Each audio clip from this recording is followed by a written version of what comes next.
আমার একটা দাবি আছে। কি দাবি? আমার ফোন ধরলে না কেন? আমার কি খেতে কোনো কাজ নেই নাকি? এই তো কাজ দেখতে পাচ্ছি, ক্যাম্পাসে বসে বসে সিগারেট খাওয়া। এই এই, জুনিয়র জুনিয়রের মতো থাকবি। তুমি খুব ভালো করে জানো রিয়া, আমি শুধু তোমার জুনিয়র না, আমি তোমার। আমি কিন্তু এখনো হ্যাঁ বলি নাই। তুমি এখান থেকে চলো, তোমার সাথে আমার কথা আছে। পারবো না, এখানেই বল। ওদের সামনে আমি কথা বলতে চাই না। ওলে আমার ছোট সোনারে, লজ্জা পাচ্ছ বুঝি? তুমি আমাকে যাই বলো রিয়া, আমি তোমার সাথে একটু আলাদা করে কথা বলতে চাই। আচ্ছা গাইস, আমি একটু আসছি, তোমরা থেমো না। আমি এই আতুপুতু সোনাটার কথা শুনেই আবার তোমাদের কাছে ফিরে আসব। এই বলেই ক্যাম্পাসের অন্যদিকে হাঁটা শুরু করলাম আমি আর রিয়া। যেতে যেতে আপনাদের আমার পরিচয়টা দেওয়া যাক। আমি তানভীর, আমি কেমিক্যাল ইঞ্জিনিয়ারিংয়ের প্রথম বর্ষের ছাত্র। এতক্ষণ যার সঙ্গে কথা বলছিলাম সে হচ্ছে আমাদের সিনিয়র ব্যাচের ছাত্রী রিয়া। আমি রিয়ার জুনিয়র, বয়সের পার্থক্য প্রায় 3 বছর। যাই হোক, অনেক আলাপ পরিচয় হলো, এবার গল্পে ফেরা যাক। আমি কেমিক্যাল ইঞ্জিনিয়ারিংয়ের প্রথম বর্ষের ছাত্র, আর রিয়া আজ পাস আউট করে ভার্সিটি থেকে চলে যাচ্ছে। আমি সেই র্যাগিং ডে থেকে রিয়াকে পছন্দ করি, সে কথা অবশ্য রিয়াকেও জানিয়েছি, কিন্তু রিয়া 1 বছর ধরে আমাকে হ্যাঁও বলেনি আবার নাও বলেনি।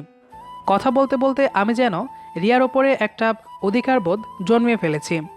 আজকাল রিয়ার অতিরিক্ত সিগারেট খাওয়া নিয়ে আমি খুব বেশি আপত্তি করছি। আজ রিয়ার অফিসিয়ালভাবে ক্যাম্পাসের লাস্ট ডেট। হয়তো আজকের পর থেকে এই ক্যাম্পাসে রিয়ার সাথে আমার আর দেখা হবে না। অতঃপর নীরবতা ভেঙে আমি রিয়াকে বললাম, আজ তোমাকে বেশ ভালো লাগছে। Thank you. শাড়ির সাথে সিগারেট খাওয়াটা জাস্ট মানায় না রিয়া। তুই চুপ কর তো। শুরু হলো তোর সেই সব দাদুদের মতো জ্ঞান দেওয়া। অদ্ভুত তো, কিছু বললে তুমি আমার সাথে এমন করো কেন? আমাকে বলার অধিকার কে দিয়েছে তোকে? আমি নিজেই অধিকার ফলাতে জানি, কারণ আমি তোমাকে ভালোবাসি। আমার মনে হয় কাউকে মন থেকে ভালোবাসলে তার ভালোর জন্য এইটুকু অধিকার ফলানোর অধিকার আমার আছে। তুই ভুল জানিস।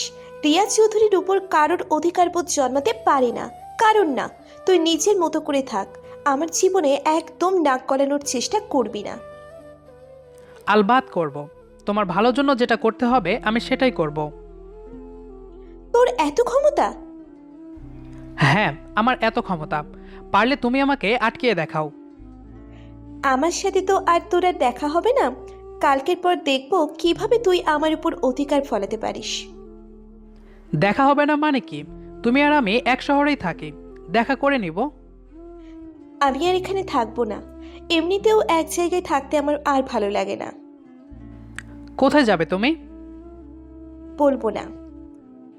তুমি কি সত্যি আমাকে ভালোবাসো না? না। বেশ, তবে আমি তোমাকে আর ডিস্টার্ব করব না। হ্যাঁ, এবার ফোট। আমি জানি তুমি সত্যি কথা বলছো না, আমি দেখেছি। তুমি আমাকে কখনো হ্যাঁও বলনি আবার নাও বলনি।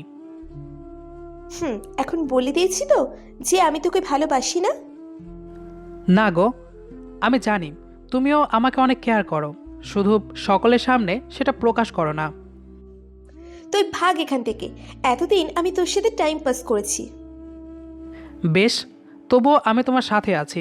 তোমার যে কোনো সমস্যায় অন্য কাউকে পাশে পাবে কিনা আমি জানি না, তবে আমি তোমার সাথে আছি। তুই কি জানিস মা বাবা ছাড়া জীবনটা কতটা কষ্টের? জানিস অন্যের সংসারে থাকাটা কতটা কষ্টের?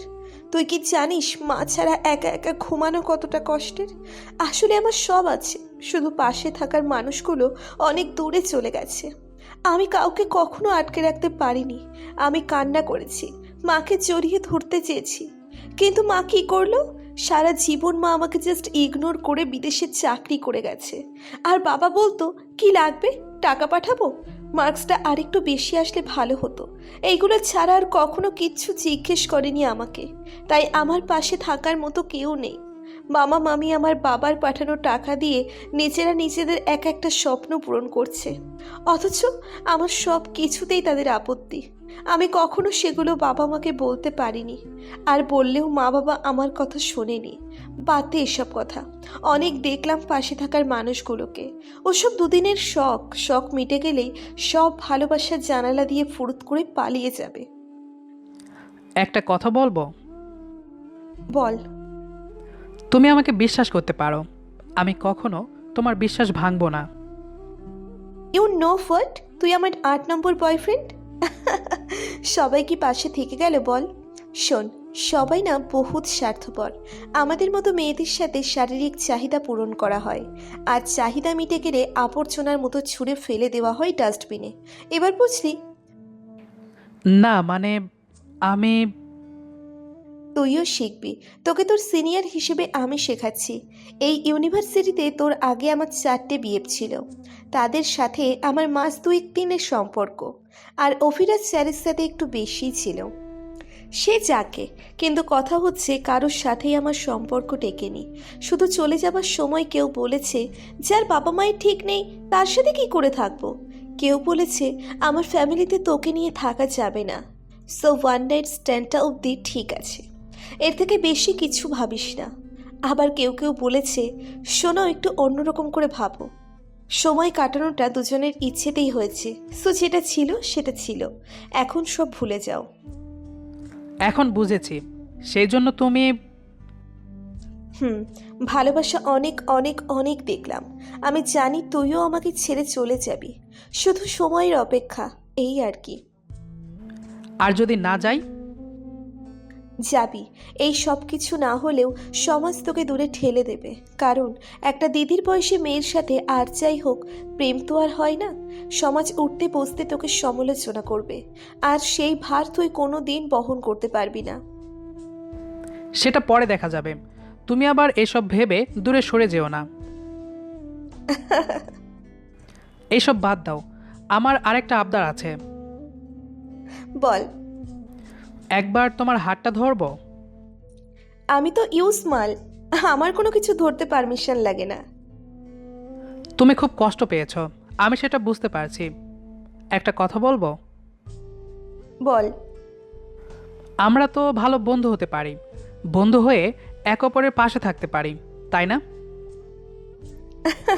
ওকে ডান। আচ্ছা, হাতটা আমিই ধরছি। এই তো লক্ষ্মী মেয়ের মতো কথা। মানুষের মনের গভীরে কত ক্ষত থাকে, কিন্তু কটা মানুষ সেই ক্ষতের খবর রাখে, তাই না?